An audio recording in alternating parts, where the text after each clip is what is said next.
Hi everyone, welcome back to my another mini blog. তো আজকে সকালে ঘুম থেকে উঠে প্রথমে খেলাম রাতে ভেজানো চিয়া সিড আর আমন্ড। তারপর স্নান সেরে ওপরে গিয়ে প্রথমে ঠাকুরের বাসনটা মেজে ঠাকুরের জন্য ফুল তুলে ঠাকুরকে পুজোটাও দিয়ে নিলাম। আর আজ যেহেতু সংক্রান্তি তাই বাড়িতে নিরামিষ, ফার্স্টেই ভাত বসিয়ে ভাতটা করে নিলাম। তারপর উচ্ছেটা কেটে নিয়েছি, উচ্ছে দিয়ে করব ডাল, তেঁতুর ডাল। আমি সকাল সকাল ডালটা আর ভাতটাই করে নিয়েছিলাম, বাদবাকি রান্নাগুলো সব মা করেছে। আর আজকে লাঞ্চে ছিল পটল পোস্ত, ঢ্যাঁড়স ভাজা আর মিষ্টি আলু ভাজা, সাথে তেঁতুর ডাল। বিকাল বিকাল খেলাম একটু টক দই, আর এটা ঘরে পাতা টক দই, আগের দিনই মা বসিয়েছিল, খুব সুন্দর বসেছে আর খেতেও না ভীষণ ভালো হয়েছে।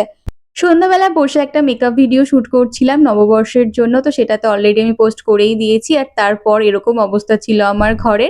সবকিছু গুছিয়ে রাতের জন্য রান্না করলাম, আর আজকে রান্না করেছিলাম লুচি আর সাদা আলুর তরকারি। আমার লুচি কখনোই ফোলে না, কিন্তু আজকে আমার জানি না কি হয়েছে, কারণ লুচিগুলো খুব সুন্দর ফুলেছিল। রাতে খাওয়া দাওয়া শেষ করে কাল সকালে যে শাড়িটা পরে পুজো দিতে যাব সেটাই বের করে সবকিছু গুছিয়ে আজকের দিনটা এইটুকুই, আবার কাল দেখা হবে। তোমাদের যদি আমার ভিডিও ভালো লাগে প্লিজ আমার চ্যানেলটাকে সাবস্ক্রাইব করে দিও।